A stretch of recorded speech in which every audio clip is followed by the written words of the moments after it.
Have you ever stood face to face with death and walked away untouched? Miyamoto Musashi did it 61 times. 61 deadly duels. 61 men swore they would kill him. Not one succeeded.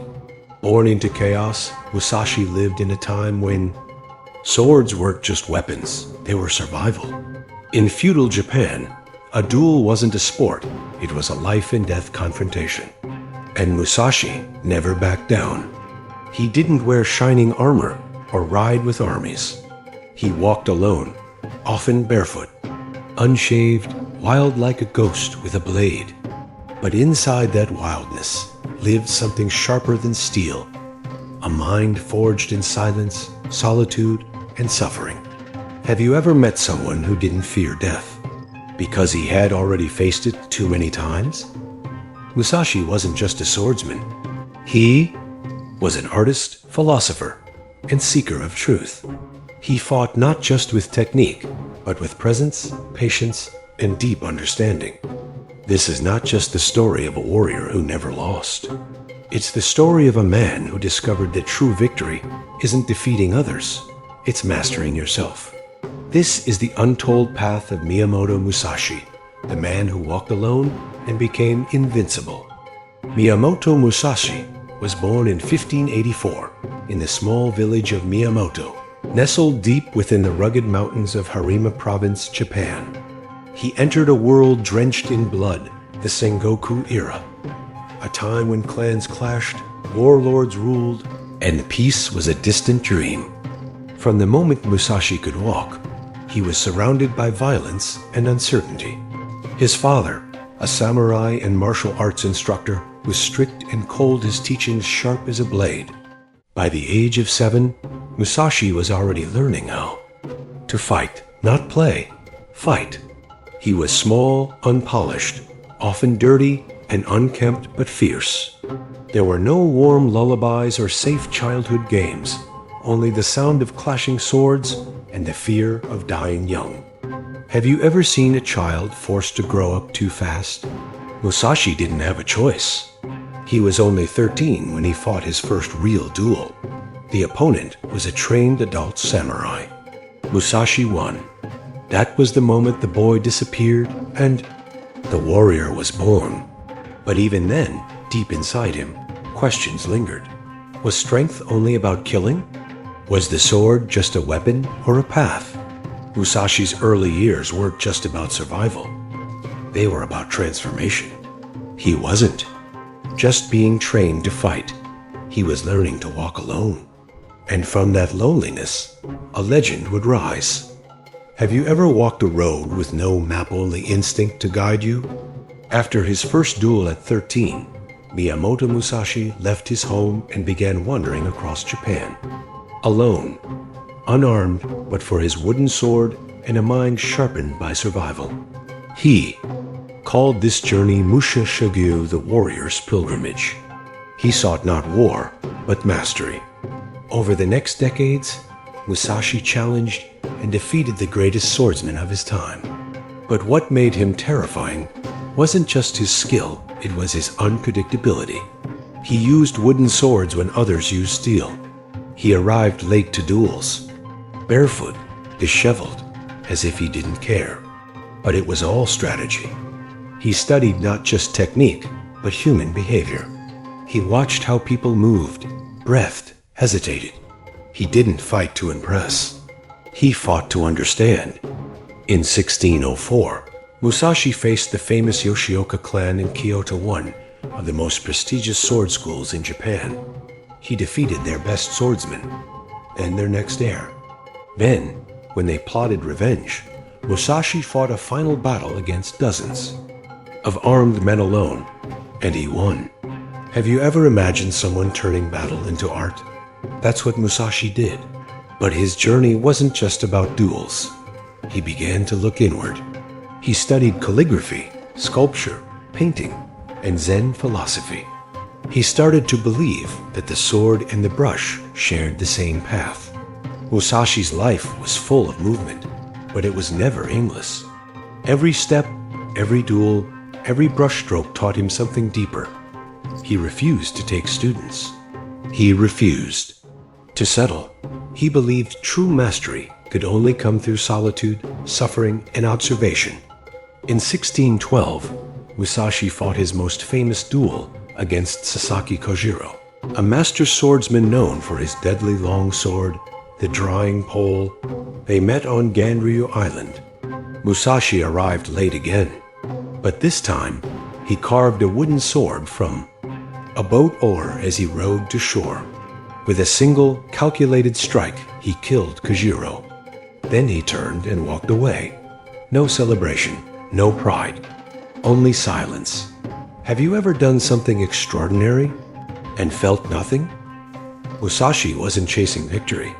He was chasing truth. And with every duel, he stepped closer to something very few ever reach: freedom from fear.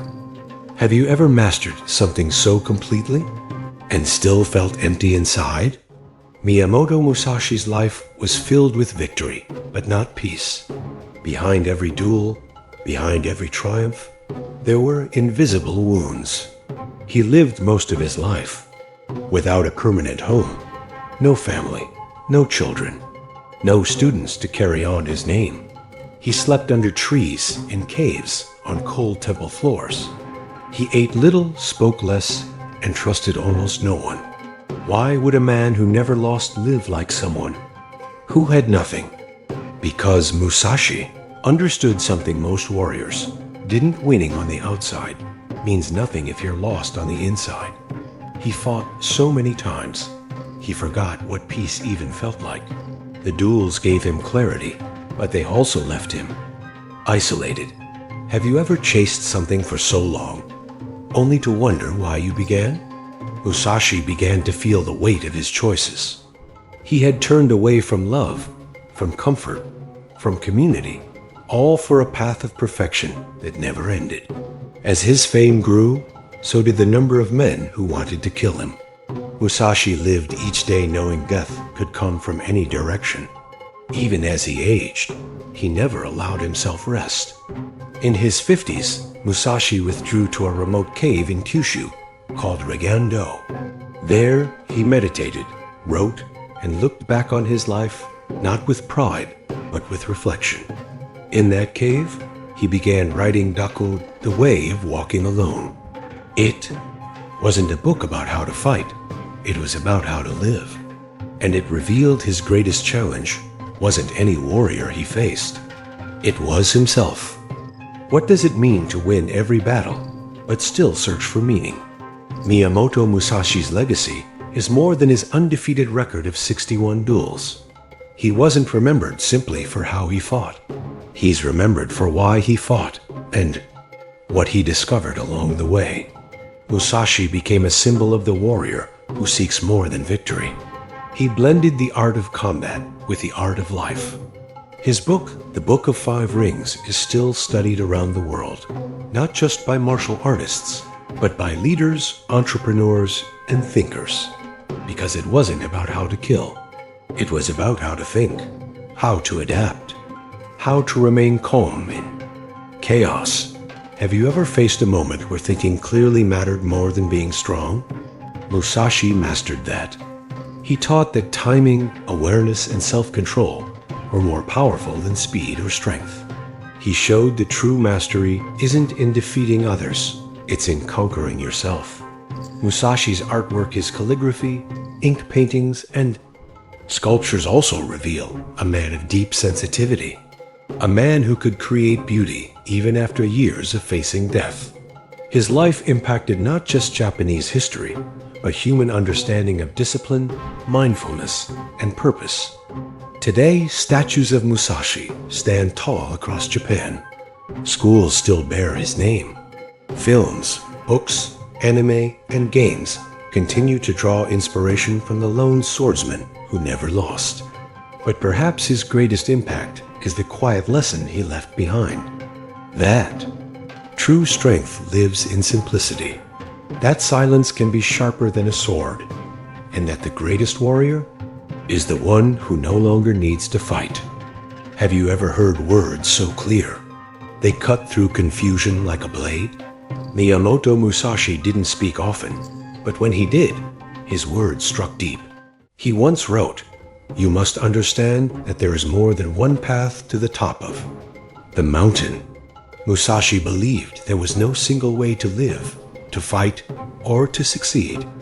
Every person must walk their own road, with eyes open and heart steady. From his writings in the Book of Five Rings, he shared, "Perceive that which cannot be seen with the eye." He taught that true awareness goes beyond appearances. It lives in intuition, timing, and feeling. And in Dakuda's final reflections, he wrote, "Accept everything just the way it is. Resentment and complaint are appropriate neither for oneself nor others. Never be jealous. Do nothing which is of no use." Simple words, yet profound. He wasn't just leaving behind strategy, he was offering a way to live free from attachment, fear, and ego. Have you ever tried to live with complete clarity unmoved by praise or insult? Musashi did. His philosophy was about inner peace, about mastering your mind as much as your weapon. He lived by one rule: think lightly of yourself and deeply of the world. And that, perhaps, is the true path to invincibility. What can today's world learn from a man who lived and died by the sword? Miyamoto Musashi's life may seem distant, but his wisdom speaks directly to us, even now. In a time of noise, distraction, and endless comparison, Musashi reminds us of the strength in stillness. He teaches us that true mastery doesn't come from winning over others. It comes from understanding ourselves. He shows that solitude is not loneliness, it's clarity. Have you ever feared walking alone? Musashi walked alone his entire life, and in that silence, he found focus, discipline, and truth. His journey tells us to stop chasing perfection and start refining our purpose. He lived without fear of death, not because he was reckless, but because he had faced it so many times, it lost its power over him.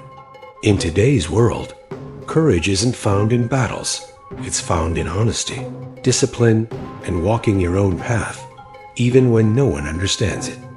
Musashi's legacy invites you to live with intention, to remove what is unnecessary, to move with calmness, clarity, and resolve. You don't need to pick up a sword to live like Musashi. You only need to face yourself with honesty, every day, because in that quiet space, you'll find your own strength. And like Musashi, you might just become invincible. If Miyamoto Musashi's journey moved you, share this video with someone walking their own path alone. Comment below, what lesson from Musashi will you carry with you? Don't forget to like and subscribe for more powerful life stories of courage, wisdom, and transformation. Visit our channel to watch more emotional biographies that inspire strength from within. Your story matters. Walk your path with clarity, like Musashi did. Thank you for watching.